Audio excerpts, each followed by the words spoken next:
Muchas gracias, señor presidente. Buenos días, señoras y señores diputados. Bueno, agradecer una vez más la oportunidad de dirigirnos a esta comisión en un asunto trascendente que intentaremos enmarcar en el ámbito de lo que le ocurre al sistema de seguridad social, que es lo que nos parece a nosotros verdaderamente trascendente. Tengo que decir que nosotros seguimos viendo y acudiendo a esta comisión con la visión de que conforma y representa un modelo de consenso, de diálogo y de acuerdo que existe en muy pocos países del mundo y, desde luego, en ninguno comparable al español. Por tanto, nos parece que todos los esfuerzos para que el Gobierno de nuestro sistema de pensiones y la definición del mismo se mantenga a través de un verdadero pacto de Estado, como es el Pacto de Toledo, que creemos debería extenderse para otros aspectos fundamentales de nuestra vida política y económica, creemos, insisto, en que ese es un valor a preservar y a contribuir en él. Valor de consenso y de diálogo que no ha impedido que a lo largo de los últimos 20 años hayamos abordado reformas profundas sobre el sistema de pensiones, con la colaboración y el consenso de todos, que nos han permitido actuar reforzando elementos clave de contributividad y de control del incremento de gasto en el sistema, de manera compatible con el reconocimiento de nuevos derechos para multitud de personas en relación con mejoras en prestaciones de viudedad, acceso a jubilación anticipada, integración de regímenes especiales, reconocimiento de periodos cotizados a personas en formación o a personas que interrumpen actividad laboral por cuidado de hijos, entre otras muchas. Pero no les diríamos la verdad si no les dijera que tenemos alguna preocupación sobre el desarrollo y sobre los niveles de consenso y confort que hay en el Pacto de Toledo en los últimos años. No nuevos, pero sí recurrentes en el tiempo.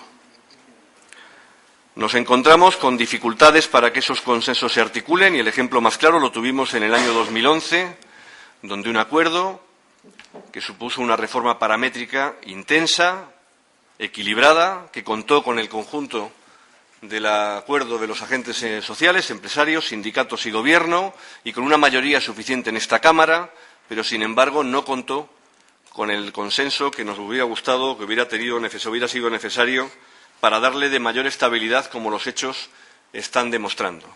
Nos gustaría que este sea un elemento que no depende de nosotros solamente, lógicamente, depende también de ustedes y de las circunstancias, y cada uno en el legítimo derecho de sus posiciones y de mantener y defender las mismas, creemos que deberíamos entre todos intentar corregir.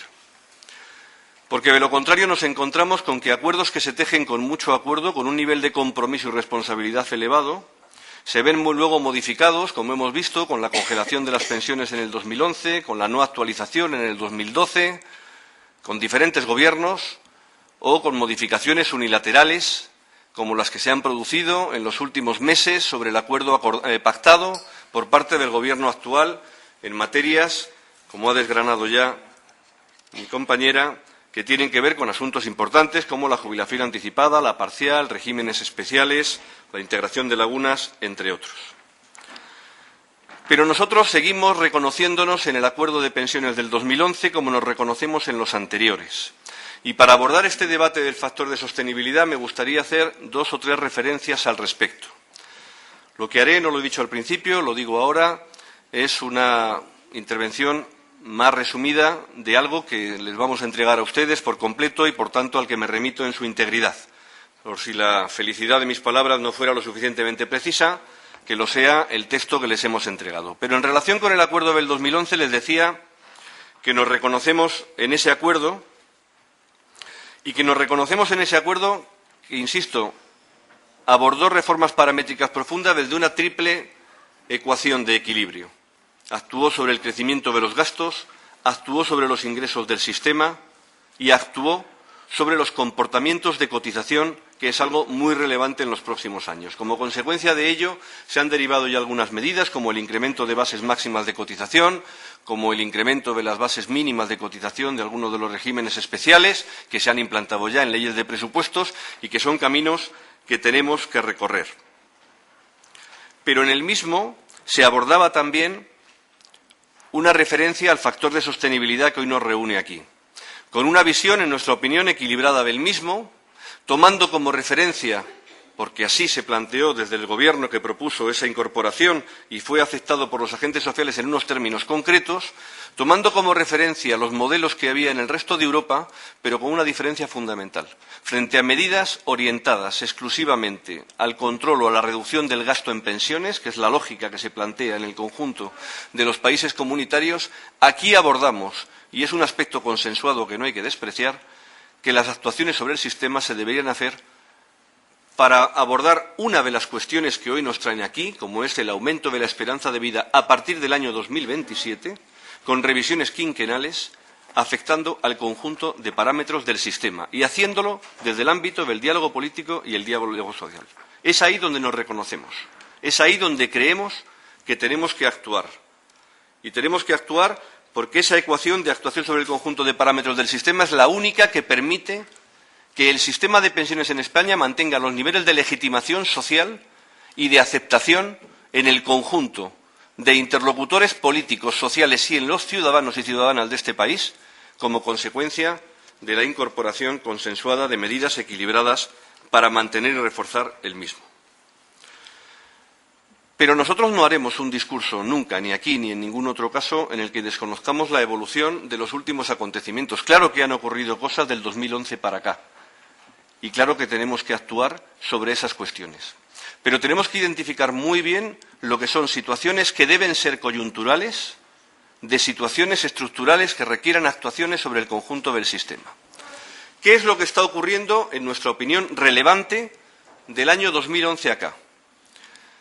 Pues que las políticas que se están desarrollando y la profundidad de la crisis nos ha llevado a perder más de 1 millón de cotizantes adicionales. Que las políticas que se están desarrollando, entre otras facilitadas por la reforma laboral y la reforma de la negociación colectiva, han producido un profundo desequilibrio en la ordenación de las relaciones de trabajo, lo que ha generado una disminución salarial generalizada y una reducción de los ingresos del sistema de seguridad social, sobre la que quiero llamar su atención. Las bases de cotización medias de trabajadores y trabajadoras en el año 2012 son por primera vez inferiores a las del año anterior. Y, por tanto, se están deteriorando por esa vía, de manera clara, los ingresos del sistema. Les haré otra referencia que me parece no menor, y es que, en relación con el Producto Interior Bruto, los ingresos por cotizaciones en el sistema de seguridad social en este momento se han reducido de manera significativa. Y, por tanto, ahí tenemos una de las razones de los problemas que se plantean. Pero, por una o por otra, la disminución de cotizantes por la destrucción de empleo y la disminución de las bases de cotización medias como la consecuencia de las actuaciones en el mercado de trabajo están teniendo una consecuencia negativa, en nuestra opinión, que debemos corregir, y es el consumo anticipado del Fondo de Reserva de la Seguridad Social. Para ajustar y equilibrar las cuentas del sistema en una coyuntura en la que ciertamente los ingresos financieros por cotizaciones no cubren las prestaciones y, con ello, debilitando la utilización de ese sistema, de ese estabilizador automático del que nos habíamos dotado para los momentos en los que sabemos que nos va a resultar más necesario y que se corresponden con los inicios de la próxima década, hacia mediados de la próxima década, cuando lleguen a la jubilación o empiecen a llegar a la jubilación las generaciones más numerosas que llegan vivas a la jubilación en la historia de nuestro país. Por tanto, nos parece que esa cuestión es una cuestión relevante en este momento sobre la que tenemos que pronunciarnos. El consumo anticipado del fondo, que ha tenido su último capítulo en el anuncio del viernes pasado del Gobierno sobre una disposición con motivo de la paga extraordinaria de julio, con efectos 1 de julio de 3.500 millones adicionales y que van a colocar el fondo de reserva en un montante de unos 60.000 y que previsiblemente necesitará, de no adoptarse medidas que puedan corregir esto, necesitará de un uso adicional antes de final de año, como ya nos ocurrió el año pasado.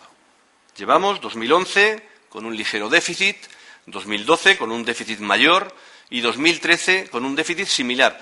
Pese, y hay que reconocerlo de manera expresa, se ha realizado un esfuerzo este año incorporando 4.000 millones adicionales de ingresos del Estado al sistema de seguridad social y culminando con ello la separación de fuentes de financiación que acordamos los interlocutores sociales con el Gobierno el año 2001 y cuyo calendario vencía ahora.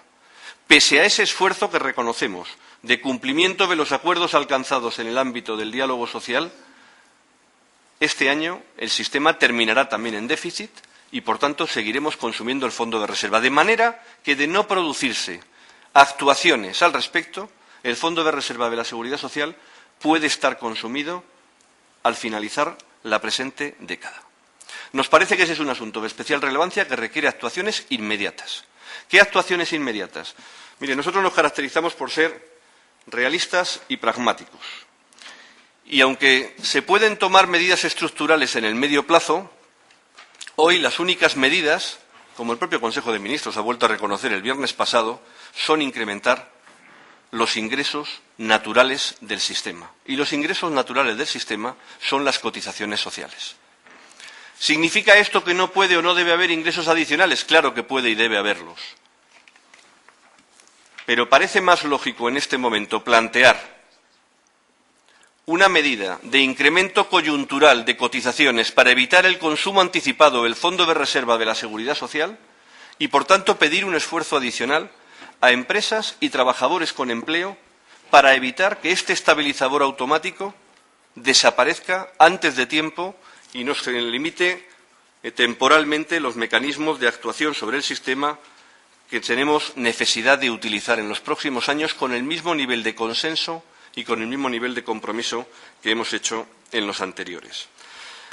No hay que olvidar que en los últimos 30 años las cotizaciones empresariales por contingencias comunes han disminuido en 3,5 puntos. No hay que olvidar tampoco que las cotizaciones a cargo de los trabajadores también han tenido fluctuaciones que han pasado de un 4,9 a un 4,7 en la actualidad en la financiación por contingencias comunes, que es donde tenemos que centrar ese esfuerzo para equilibrar el equilibrio financiero del sistema en este momento. Con independencia de ello, más adelante hablaré también de otras propuestas que nos parecen relevantes en esta materia. Junto con ello, hay que seguir desarrollando el Acuerdo de Pensiones del 2011 y la Ley 27/2011, con algunas medidas que también tienen impacto inmediato sobre el conjunto de los ingresos del sistema.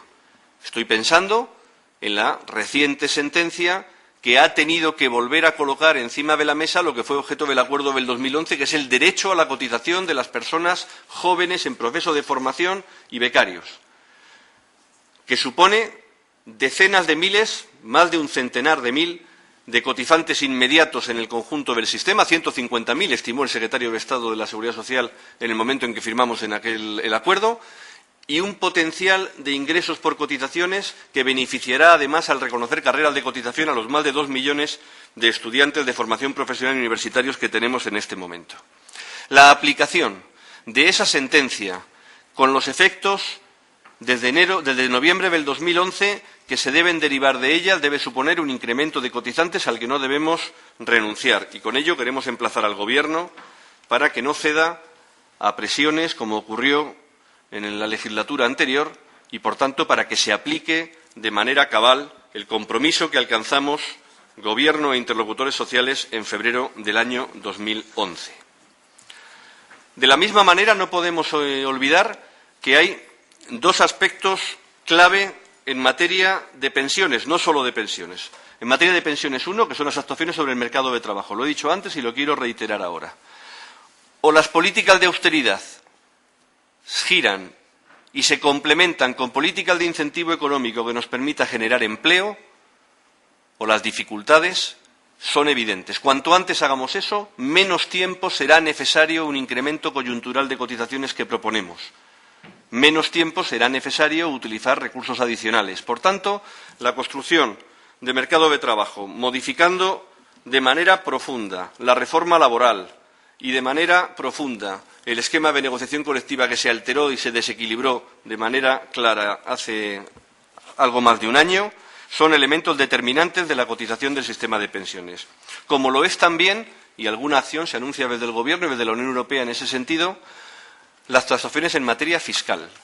Porque el sistema de pensiones, como los demás, tiene la ventaja sobre otros de que tiene fuentes de financiación autónomas en las cotizaciones sociales.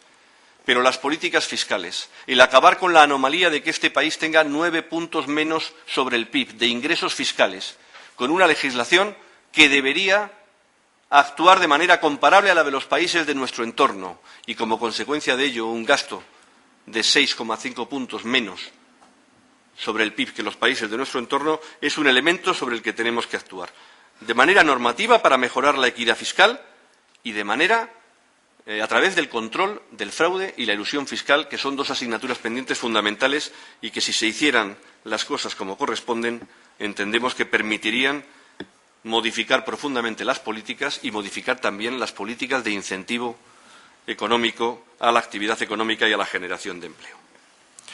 Junto con ello, tenemos, se ha comentado también, no es hoy el objeto de la comparecencia y no voy a profundizar, la necesidad de abordar de manera inmediata la adaptación de la normativa española a la sentencia del Tribunal Constitucional y a la sentencia del Tribunal Europeo de 22 de noviembre del año pasado, que declara, la primera, nula la regulación de la cotización de los contratos a tiempo parcial y con ello genera una serie de situaciones de reconocimiento de prestaciones a personas que no las tenían y, por tanto, razonables, aplicando el principio de contributividad a quien tiene carreras más cortas. No hay que aplicar solo el principio de contributividad para exigir más, también hay que aplicarlo a las carreras más cortas, pero generando efectos perniciosos y perjudiciales para muchos y muchas trabajadoras que tenían en la regulación anterior mecanismos de protección de sus contratos a tiempo parcial que hoy no tienen. Por tanto, debemos abordar esa cuestión y quiero llamar su atención también para los debates de esta comisión sobre los efectos que esa doctrina tiene más allá de los contratos a tiempo parcial y que probablemente deberían afectar una revisión del periodo de carencia que se exige en el sistema de pensiones español. Porque si se entiende que existe discriminación por razón de género como consecuencia de la concentración de mujeres en la modalidad de contrato a tiempo parcial, como ha entendido el Tribunal Constitucional, un criterio similar podemos aplicar a aquellas personas que no alcanzan los 15 años cotizados, cuya concentración también en materia de género es claro. Por tanto, hay que, de manera urgente, resolver un problema, pero no hay que desconocer que existen otros colectivos donde se pueden generar disfunciones importantes. Me limitaré a ponerles un ejemplo. Si se aplicase, espero que con acuerdo, una modificación normativa de esa doctrina que reconozca derechos de pensión a personas que han cotizado 16 o 17 años con pequeñas jornadas de trabajo al día, no será comprensible para ningún ciudadano o ciudadana de este país que una persona con 13 o 14 años cotizados a jornada completa no vea reconocido derechos de pensión. Esto no se le puede explicar a nadie. Y, por tanto, son elementos que, sin duda, tendremos que abordar. ¿Cuáles son, por tanto, los retos que el sistema tiene que abordar? Lo he dicho antes. Mantener sus niveles de protección y actuar para que a partir de mediados de la próxima década mantengamos niveles de protección vinculados al salario, referenciados en el salario de manera comparable a los que podamos tener en estos momentos para generaciones cada vez más numerosas. Cada vez más numerosas no indefinidamente en el tiempo, algo que no debemos olvidar nunca. Cuando desaparezcamos las generaciones del baby boom de este país, las generaciones que nos suceden son menos numerosas, mucho menos numerosas. Y es un asunto que en ningún momento debemos olvidar. Por todo ello, entendemos que junto a la propuesta de incremento de cotizaciones se debe trabajar mediante una medida inmediata, que es esa que he comentado, y medidas, primero, tras la evaluación de los acuerdos del 2011 y, segundo, en el marco natural de desarrollo y debates del Pacto de Toledo, para que el Estado asuma todos los costes de bonificaciones y reducciones a cotizaciones a la Seguridad Social. Se siguen generando políticas con cargo a las cotizaciones sociales, políticas que en muchos casos apoyamos, pero que no deben ser financiadas con cotizaciones sociales. Lo dijimos con el Gobierno anterior cuando se subían las pensiones mínimas y apoyábamos la medida, pero no se financiaba la subida y se cargaba contra cotizaciones sociales. Lo decimos con el Gobierno actual cuando se implementan estrategias de apoyo al emprendimiento, estrategias de apoyo al empleo juvenil o a colectivos concretos, pero se hace sin aportación económica. Espero que el anuncio del presidente del Gobierno del viernes pasado, hablando de que los fondos europeos van a ir para fomentar y, por tanto, para asumir desde algún sitio distinto a las cotizaciones sociales las medidas de incentivo de empleo juvenil, se concreten en la realidad. como sigue siendo necesario un debate sobre la asunción de los gastos de administración del sistema de seguridad social, como todo el resto de servicios públicos, y como sigue siendo necesario un debate sobre no las aportaciones directas que el Estado tendrá que hacer para equilibrar las cuentas del sistema en los años en que sea necesario, que eso es lo que se deriva directamente de la legislación actual y que espero que nadie pretenda cambiar, sino que las aportaciones adicionales del Estado, desde el sistema fiscal, pueden venir por dos vías, por esas aportaciones directas que se deben producir y por la posibilidad de que los presupuestos del Estado y, por tanto, la imposición general asuman una parte de los sistemas de protección social que hoy se asumen con cargo a las cotizaciones. Un debate profundo, un debate de largo calado, que no se debe resolver en 4 pinceladas, pero que tenemos que diferenciar entre lo que son prestaciones contributivas de naturaleza estrictamente contributiva de aquellas otras derivadas de las contributivas que tienen un componente asistencial también y donde claro que es posible que las aportaciones del Estado financien una parte significativa del sistema. Sobre revalorización de pensiones, una de las materias que se han hablado en relación con el factor de sostenibilidad. Miren, nosotros creemos que aquellas personas que llegan a la jubilación y se les reconoce una pensión de jubilación tienen que tener garantizada su capacidad de compra, su poder adquisitivo. Creemos que las personas que ya no tienen capacidad de reacción deben tener garantizada que aquella pensión que se les reconoció no se devalúa o no pierde peso durante el resto de años de su vida, que en muchos casos, además, van a necesitar gastos adicionales porque entran en situaciones de dependencia u otras. Eso se resuelve hoy con una revalorización con el IPC, cumpliendo el mandato constitucional de actualización periódica de las pensiones. Cualquier modificación sobre esa materia, que debe ser acordada aquí, tiene que partir de ese mismo principio. Nosotros pensamos que la revalorización con el IPC es adecuada. Y, desde luego, lo que no puede ocurrir es que el balance sea una devaluación de las pensiones reconocidas que se han generado con la contribución a lo largo de toda la vida laboral. Si la gente contribuye para determinar sus pensiones, debe tener una pensión reconocible el resto del tiempo. Me gustaría terminar comentando algunas cuestiones a las que queremos expresar especial preocupación. La primera, tenemos necesidad de abordar, y puede que también desde el sistema de seguridad social, en este caso estoy pensando en la parte no contributiva, una realidad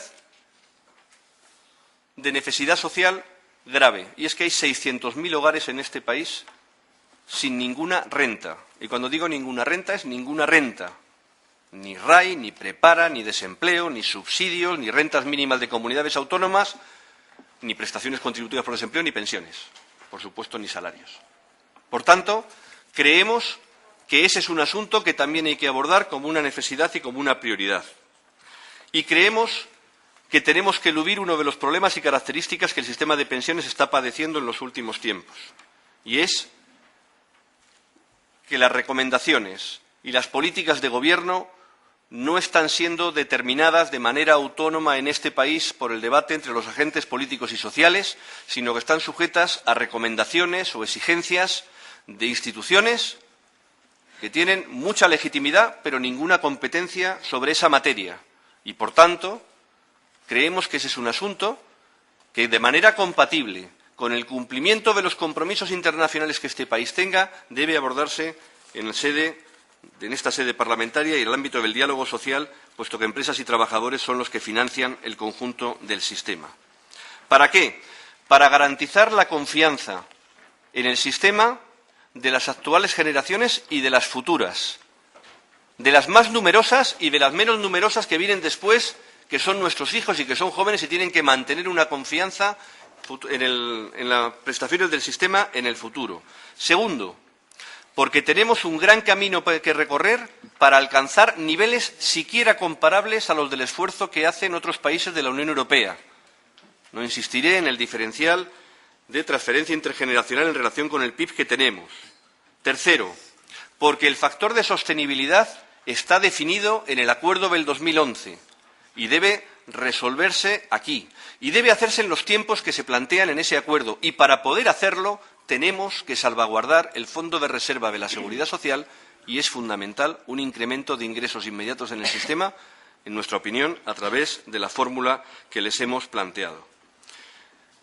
Estamos, como se ha dicho ya, a la espera de que el Gobierno concrete cuál es su posición. No la conocemos.